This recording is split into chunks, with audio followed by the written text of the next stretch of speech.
होती है एक बूढ़े आदमी से जो एक औरत को सड़क पार बुरी तरह घसीटते हुए ले जा रहा था। फिर हम देखते हैं कि इसके कुछ दिन पहले 3 शैतान बच्चों का ग्रुप एक घर में चोरी करने पहुंचा। उनमें एलेक्स नाम के एक लड़के ने अपने दोस्तों को पैसे चुराने से मना किया और सिर्फ वही चीजें उठाने को कहा जो $10,000 से कम कीमत की हों। अगर उन्होंने इससे ज्यादा कीमत का सामान उठाया तो पकड़े जाने पर उन्हें उम्र कैद भी हो सकती है। तब एलेक्स के दोस्त रॉकी ने ज्वेलरी चुराई और दूसरे दोस्त मनी ने लैपटॉप और कीमती घड़ी चुरा ली। चोरी के बाद एलेक्स ने खिड़की का शीशा तोड़ डाला जिससे घर का सिक्योरिटी अलार्म बजने लगा। उसने ऐसा पुलिस को गुमराह करने के लिए किया था ताकि पुलिस को लगे कि चोर खिड़की से अंदर घुसे हैं, पर असल में उनके पास घर की डुप्लीकेट चाबी थी। आखिरकार घर लौटकर एलेक्स ने चाबी अपने पिता की डेस्क में रख दी। असल में एलेक्स के पिता सिक्योरिटी कंपनी के लिए काम करते थे और उनके पास अपने क्लाइंट्स के घरों की चाबियां होती थी। वहीं दूसरी ओर मनी ने चोरी का सामान अपने दोस्त राहुल को बेचा, लेकिन उसे सामान की काफी कम कीमत मिली।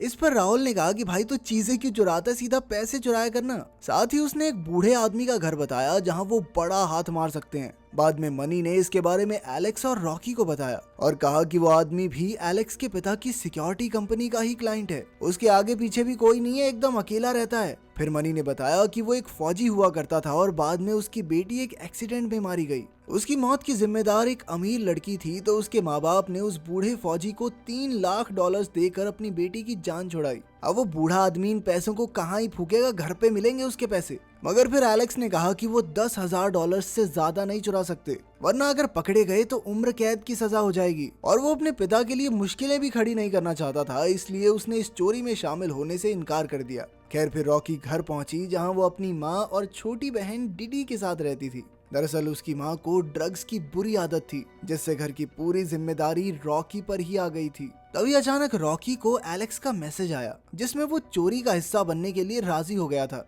थोड़ी देर बाद वो तीनों दोस्त उस बूढ़े फौजी के मोहल्ले में चक्कर काटने लगे। ये इलाका काफी सुनसान था जहां वो बूढ़ा आदमी अकेला रहता था। फिर मनी ने कहा कि बुढ़ा 5 दिन से घर से नहीं निकला, इसलिए चोरी के लिए उन्हें सबसे पहले उसे बेहोश करना होगा। तभी अचानक एक कुत्ते के जोर से भौंकने की वजह से वो सब डर गए। फिर वो बूढ़ा बाहर आया तो उन्होंने देखा कि वो तो अंधा था। एलेक्स को अच्छा नहीं लगा कि वो एक अंधे आदमी को लूटने वाले हैं, पर फिर मनी कहने लगा कि भाई ये तो बहुत आसान काम हो गया है, तो जरूर करेंगे। आखिरकार उन्होंने उसी रात चोरी को अंजाम देने का प्लान बनाया। फिर रात को 2 बजे एलेक्स और उसके दोस्त काम पर लग गए। उन्होंने कुत्ते को बेहोशी की दवा पिलाई और फिर मेन दरवाजे की ओर बढ़े। मनी ने कहा कि इस दरवाजे में तो 4 चाबियां लगेंगी, मगर उनके पास तो सिर्फ एक है। तब रॉकी ने एक खिड़की तोड़कर अंदर घुसने का फैसला किया। अंदर जाकर उसने तुरंत अलार्म बंद किया और एलेक्स और मनी के लिए दरवाजा खोला।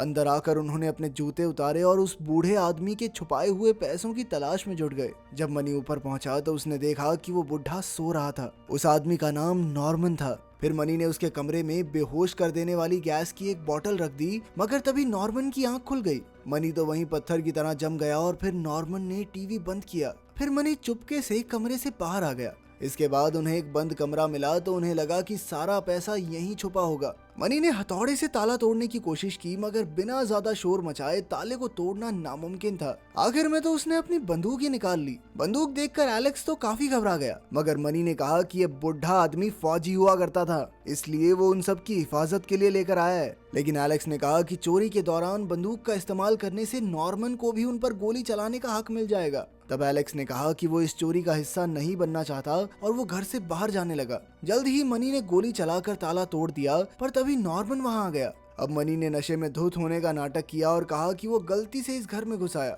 मगर फिर नॉर्मन का पैर टूटे हुए ताले पर पड़ गया और वो समझ गया कि मनी झूठ बोल रहा है। फिर मनी ने नॉर्मन पर बंदूक तानकर इधर उधर गोलियां चला दी ताकि वो आगे न बढ़े।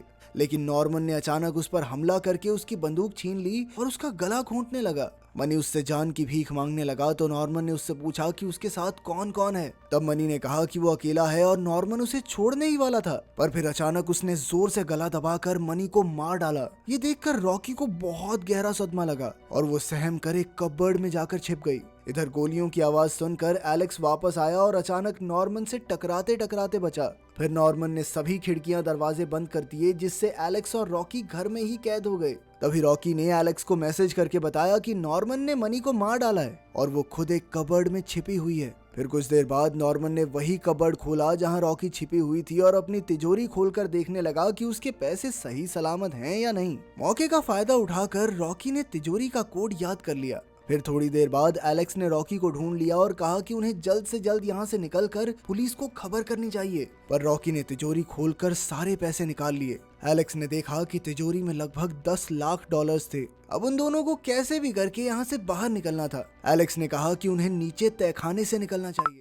और जैसे ही रॉकी तहखाने की ओर बढ़ी तो अचानक नॉर्मन वहां आ गया। वो मनी की लाश को घसीटता हुआ ला रहा था कि अचानक उसे एलेक्स के चलने की आवाज आ गई। उसने तुरंत अपनी बंदूक निकाली जिससे एलेक्स और रॉकी बुरी तरह सहम गए। अचानक मनी का फोन बजने लगा तो नॉर्मन का ध्यान भटक गया और मौके का फायदा उठाकर एलेक्स और रॉकी तुरंत तहखाने में घुस गए। उधर नॉर्मन को किचन में उन दोनों के जूते मिल गए तो वो समझ गया कि मनी अकेला नहीं था। अब उसने फिर से अपनी तिजोरी देखी तो उसे पता चला कि सारा पैसा चोरी हो गया था। इधर एलेक्स और रॉकी तहखाने में पहुंचे तो उनके पैरों तले जमीन खिसक गई क्योंकि वहां एक जवान लड़की के हाथ पैर बांधकर उसे कैद किया गया था। उसके मुंह पर पट्टी बंधी थी। दोनों के जूते मिल गए तो वो समझ गया कि मनी अकेला नहीं था। अब उसने फिर से अपनी तिजोरी देखी तो उसे पता चला कि सारा पैसा चोरी हो गया था। इधर एलेक्स और रॉकी तहखाने में पहुंचे तो उनके पैरों तले गया कि वो तहखाने में मौजूद हैं। खैर उस लड़की ने एलेक्स और रॉकी को एक फटा हुआ अखबार दिया और तब ये खुलासा होता है कि उस लड़की का नाम सिंडी था और ये वही लड़की थी जिसकी गाड़ी से टकराने से नॉर्मन की बेटी की मौत हो गई थी।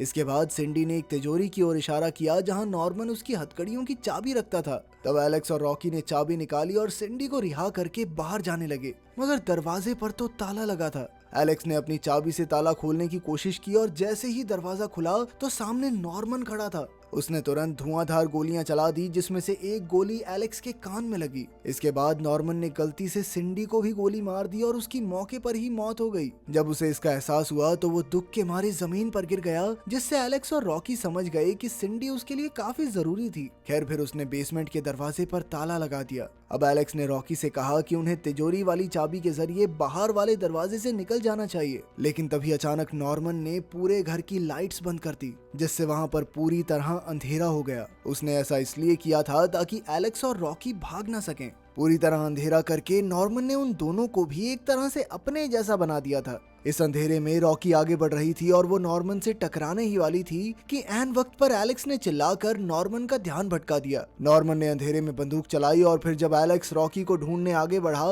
तो अचानक नॉर्मन ने उसे पकड़ लिया। तब एलेक्स ने पास रखे लोहे के सरिये से नॉर्मन पर हमला कर दिया जिससे वो वहीं बेहोश हो गया। इसके बाद वो दौड़कर रॉकी की मदद करने पहुंचा, पर जैसे ही वो ऊपर पहुंचे तो अचानक नॉर्मन का कुत्ता उनके पीछे पड़ गया। असल में उसे दी हुई बेहोशी की दवा का असर खत्म हो चुका था। तब एलेक्स ने रॉकी को चाबी देकर बाहर का दरवाजा खोलने को कहा और खुद कुत्ते को भटकाने का फैसला किया, मगर तभी नॉर्मन उठ खड़ा हुआ और तहखाने का दरवाजा पीटने लगा। एलेक्स और रॉकी जल्द ही भागकर ऊपर के कमरे में छिप गए। वो जानते थे कि नॉर्मन उनके कमरे में घुसने की कोशिश जरूर करेगा, इसलिए एलेक्स ने रॉकी को एयर वेंट के जरिए भागने को कहा और फिर खुद नॉर्मन को रोकने का फैसला किया, मगर वो ज्यादा देर तक उसे रोक नहीं पाया और नॉर्मन ने दरवाजा तोड़ दिया। अचानक नॉर्मन के कुत्ते ने एलेक्स पर जबरदस्त हमला कर दिया जिससे एलेक्स खिड़की से बाहर जा गिरा। उधर रॉकी एयर वेंट के जरिए बाहर जाने की कोशिश कर रही थी कि अचानक नॉर्मन का कुत्ता उसके पीछे आ गया और वो एक गहरे खड्डे में जा गिरी। उधर एलेक्स बाहर जाने का रास्ता ढूंढ रहा था कि अचानक नॉर्मन ने उसे पकड़ लिया।